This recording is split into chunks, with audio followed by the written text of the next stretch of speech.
There's only one world, but sometimes it seems that its natural beauty survives despite our best attempts to destroy it.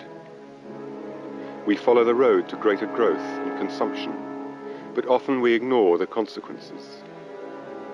We demand a higher standard of living, but as we grow, we need to use more non-renewable resources and produce more energy.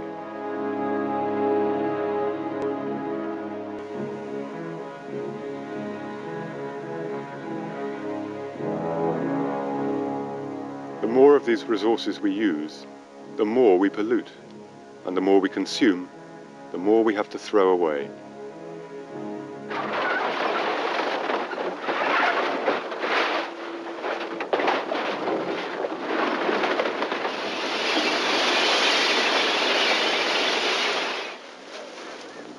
As populations increase in developing countries, old infrastructures can't cope. Waste dumps grow into mountains, which provide a way for some to scrape a living. But is this any way for people to live? And it's not only a health hazard for the scavengers. When the rains come, toxic waste can leach into the water and contaminate the domestic supply. Burning waste is often seen as a solution to waste disposal, but in fact incineration only reduces its volume. It is expensive to filter out the polluting gases, and incineration wastes materials that could have been recycled. Also, large quantities of ash are left behind, which are often considered toxic and which have to be disposed of. Landfills, too, are a waste of valuable materials, and the escape of methane is a potential hazard and adds to the concentration of greenhouse gases and to groundwater pollution. The need to build more and more landfills is becoming increasingly unpopular. And now changes in the law are forcing people to pollute less and recycle more. Governments face an urgent dilemma: how to get rid of the waste mountain in a way that is both environmentally friendly and cost-efficient. Energy for use on-site. The organic element of the waste is aerated, homogenized, and matured into compost for outside sale.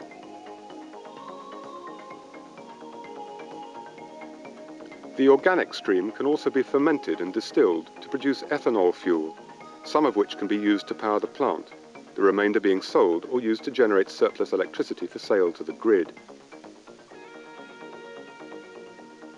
Plastics are sorted to be profitably recycled, either by reclaiming the polymers for reuse or by mixing plastics and forming them into timber-like planks and poles.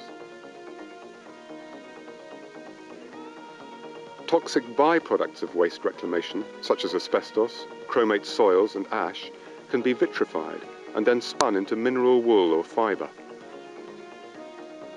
All of these byproducts from recycled waste can provide the basis for new low and medium technology industries which create jobs for local people.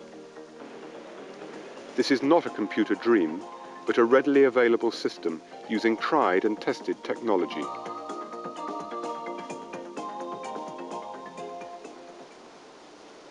At the heart of the recycling system is the separation plant, which is sealed to prevent the escape of odours, dust and noise.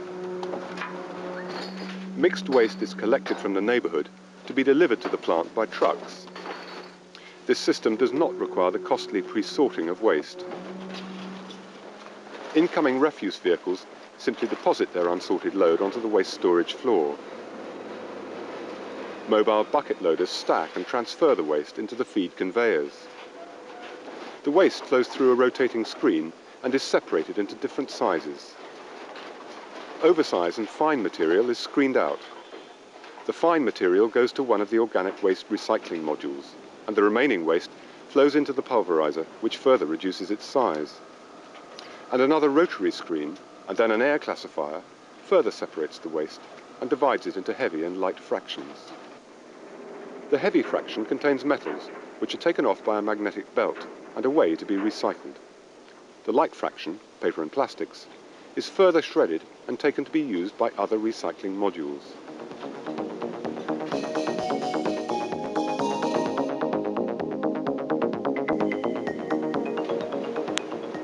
One use for paper, card and wood is as fuel in the combined heat and power module. The plant not only makes its own energy out of waste, but has additional energy it can sell on the market. After going through a press, the fuel pellets are dried in a cylindrical dryer and are then ready to be sent directly into the boiler area for burning. Free fuel for free energy. The boilers produce steam to drive a small turbine which generates enough electricity to make the recycling plant self-sufficient in energy. Or a larger turbine that produces electricity for sale to the grid. The steam can also be used to heat water, which is then supplied to the local houses. These are the same houses that supplied their waste to the recycling plant in the first place. The circle is completed.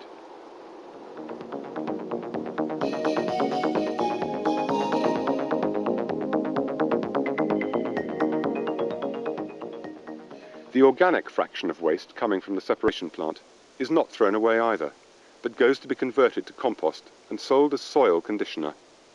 The process takes place in specially formed reactors, rectangular concrete basins, which in this newly built plant are still empty.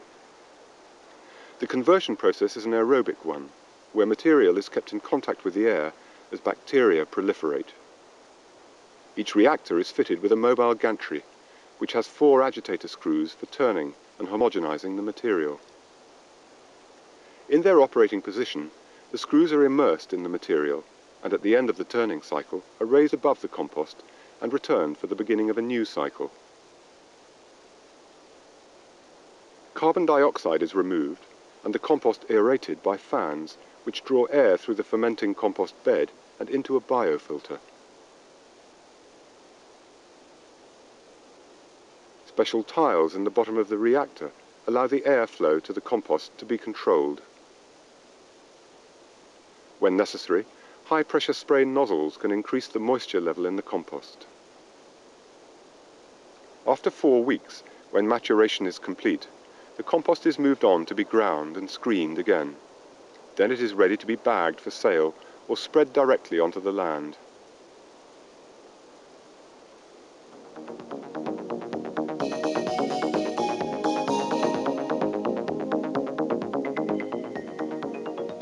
From the separation plant, the paper, card and wood element of organic waste moves on to be recycled into valuable ethanol fuel. Fuel that can be used to power the plant with any surplus sold on the open market. Sulfuric acid and steam are injected into the waste in a hydrolysis reactor. This process produces carbon sugars, which are then sent for fermentation. The solid waste and sugars are pumped into tanks where the fermentation cycle lasts for 24 to 36 hours. The resulting liquid is distilled to produce hydrous ethyl alcohol, and when the water is removed, the final result, ethanol, can be sold as an oxygenate, industrial alcohol, or fuel.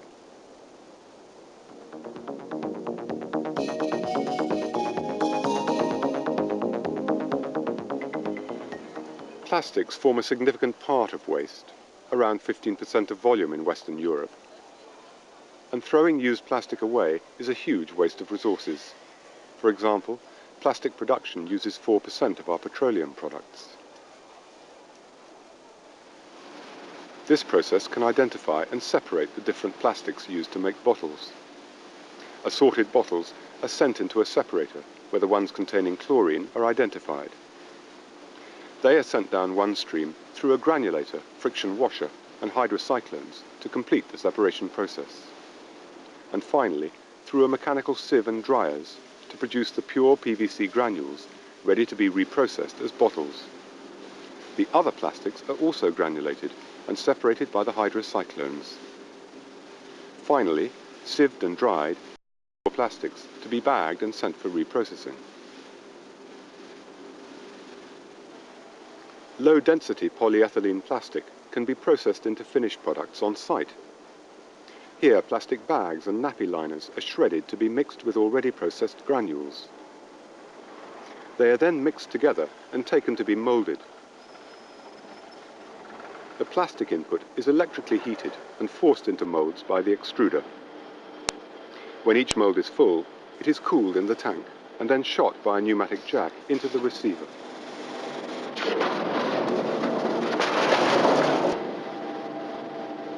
The mouldings are then stored and used for fabrication. Here are just some of the unlimited number of uses they can be put to.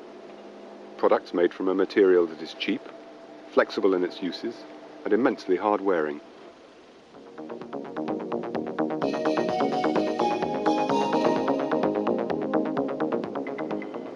Waste reclamation produces many superfluous materials, some toxic, which would otherwise be sent to landfill. But vitrification eliminates toxicity and transforms minerals into a profitable product. Minerals containing silica and asbestos are fed into a furnace, heated to 1600 degrees centigrade by electrodes. The molten mineral is drawn off from the furnace and can then be cooled and used as a foundation material or aggregate for asphalt paving. Or it can be poured through a high-speed spinning machine that produces fibres. These are made into a blanket of mineral wool or vacuum formed into rigid boards or shapes to be used as insulants. An alternative that will save natural resources and cut the cost of expensive energy supplies. An alternative to people eking out a living on waste dumps, where people can be productively employed in recycling-related industries. An alternative to more wasteful, unpopular, and potentially hazardous landfills or incineration. One that is environmentally friendly and productive. And an alternative that gives us a cleaner, safer world to live in.